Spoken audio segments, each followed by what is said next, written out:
రోజులు వస్తాయి. Car servicing పోయింది, లోక్సభ ఎన్నికల్లో జెట్ స్పీడ్తో దూసుకుపోతుంది. వెర్రి మాటలు నమ్మి ప్రజలు కాంగ్రెస్ ఓట్లు వేశారు. మళ్ళా కేసీఆర్ నల్గొండ సభలో ఎట్లయితే మాట్లాడిరో పాలిచ్చే బర్రెనిష్ పెట్టి దున్నపోతుకు ఓట్లేసిరు అని, అంటే ప్రజలు వెర్రోళ్ళు అనేటువంటి విషయము ఓడిపోయినందుకు మేమేం తప్పులు చేసామనేటువంటి మాట టీఆర్ఎస్ మాట్లాడట్లేదు. ప్రజలదే తప్పు అనే విధంగా ప్రతిసారి మాట్లాడుతున్నారు. మళ్ళీ ఓవర్ కాన్ఫిడెన్స్, కార్యకర్తలు పట్టించుకోలేదు. కాంగ్రెస్కు ఓటు వేసి తప్పు చేశామని ప్రజలు బాధపడుతున్నారు. ప్రజలు ఓటేసారు, అయిపోయింది, మిమ్మల్ని దించాలనుకున్నారు, దించారు. మళ్ళీ మేము చేసిన తప్పులు ఏంటనేటువంటి దానిపైన సమీక్ష చేసి ప్రజలకు క్షమాపణలు చెప్పి తప్పైపోయింది, మీరు అనుకున్నటువంటి అంచనాలను మేము అందుకోలేకపోయినాం, లేకపోతే ఎక్కడో గ్యాప్ వచ్చింది, ప్రజలకు సంబంధించినటువంటి అంశంలో మేము మళ్ళీ మార్చుకుంటామనేటువంటి మాట కాకుండా వెర్రి మాటలు నమ్మి ప్రజలు కాంగ్రెస్కు ఓట్లేశారు. దాడి చేసే రోజులు మనకు వచ్చాయి. నిన్న ఆ జర్నలిస్ట్ శంకర్ను కలిసిన తర్వాత మాట మాట్లాడిండు, జర్నలిస్టుల మీద దాడులు జరిగినాయని. అయ్యా కేటీఆర్ గారు, మీరు మంత్రిగా ఉన్నప్పుడు, మీరు అధికారంలో ఉన్నప్పుడు మీ సాటి మంత్రి ఎర్రబెల్లి దయాకర్ స్వయంగా నా మీదనే కేసు పెట్టించిండు. కేవలం ఒక పాదయాత్ర, బండి సంజయ్ పాదయాత్ర కవరేజ్కి వెళ్ళినటువంటి నా మీద మీ మంత్రి ఎర్రబెల్లి దయాకర్ స్వయంగా నా మీద కేసు పెట్టించారు. మళ్ళీ మీరు జర్నలిస్టుల గురించి మాట్లాడతారు. జర్నలిస్టుల మీద దాడులు జరిగినాయి కాంగ్రెస్ వచ్చిన తర్వాత. మీ టీఆర్ఎస్ గవర్నమెంట్లో ఉన్నప్పుడు కూడా దాడులు జరిగినాయి కదా, పలగొట్టిరు, ఇరగొట్టిరు, కిడ్నాప్ చేసిరు, ఎత్తుకుపోయారు. అంతకంటే ఎక్కువ ఏం కావాలి? మీరు చేసినటువంటి కార్యక్రమాలు, మీరు చేసినటువంటివే మళ్ళీ తిరిగి మీకు వస్తున్నాయి. జర్నలిస్టుల మీద దాడి చేయడం అనేటువంటి దానిపైన సమర్థిస్తలేను, కానీ టీఆర్ఎస్ పార్టీయే దాన్ని నేర్పింది అంటున్నాను.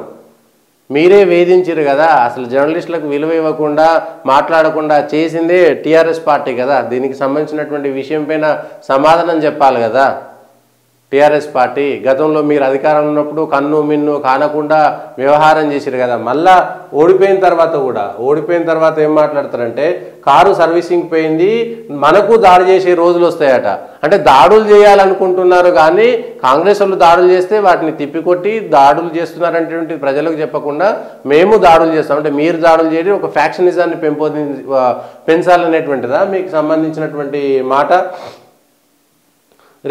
రేవంత్ సీఎం అని ముందే ప్రకటిస్తే కాంగ్రెస్కు 30 కూడా వచ్చేవి కావు.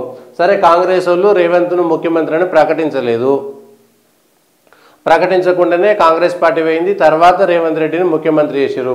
కానీ టీఆర్ఎస్ పార్టీ కేసీఆరే ముఖ్యమంత్రి అభ్యర్థి, మూడోసారి వస్తాడని ఆ కేసీఆర్ పేరు మీదనే ఎన్నికలకు పోయారు కదా. సో కేసీఆర్ పేరు చెప్తే 39 సీట్లు మాత్రమే వచ్చినాయంటే మీ ప్రభ తగ్గిపోయింది. ప్రజలు మిమ్మల్ని భ్రమల నుంచి బయటికి తీసుకొచ్చారు, ఆకాశంలో కళ్ళు ఉన్న మిమ్మల్ని కిందికి తీసుకొచ్చారు అనేటువంటి అంశం స్పష్టం కదా.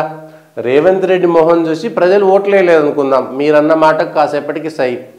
కానీ మీరైతే కేసీఆర్నే ముఖ్యమంత్రిగా ప్రకటించారు కదా. కేసీఆర్ మా నాయకుడు, ఆయన నాయకత్వంలో ఒక రికార్డు సృష్టిస్తాం, వరుసగా మూడోసారి గెలిచి హ్యాట్రిక్ కొడతామనేటువంటి విషయం చెప్పింది మీరే కదా. మరి కేసీఆర్ మొహం చూపిస్తే, కేసీఆర్ను ముఖ్యమంత్రిగా కేసీఆర్ నాయకత్వంలో పోతే 39 సీట్లు రాలే, 39 సీట్లకు పరిమితమైనటువంటి టీఆర్ఎస్ పార్టీని ప్రజలు తిరస్కరించారనేటువంటి విషయాన్ని ఎందుకు ఒప్పుకోవట్లేదు? అంటే ఇప్పటికీ మీలో అహంభావం ఉన్నది. సారీ, ఎందుకంటే ఈ మాట స్పష్టంగా చెప్పాల్సి వస్తుంది. మీరు మాట్లాడినటువంటి మాటలు రేవంత్ను తిట్టడంలో తప్పులేదు, రేవంత్ను విమర్శించడంలో తప్పులేదు, కానీ మీ దగ్గర ఏ తప్పులు లేనట్టు, అసలు టీఆర్ఎస్ పార్టీ దగ్గర ఏ తప్పులు లేనట్టు అనేటువంటి విషయాన్ని తీసుకొచ్చేటువంటి ప్రయత్నం చేసి ఓపికగా మళ్ళీ తీరిగ్గా ప్రజల మీదకి నెట్టేస్తున్నారు.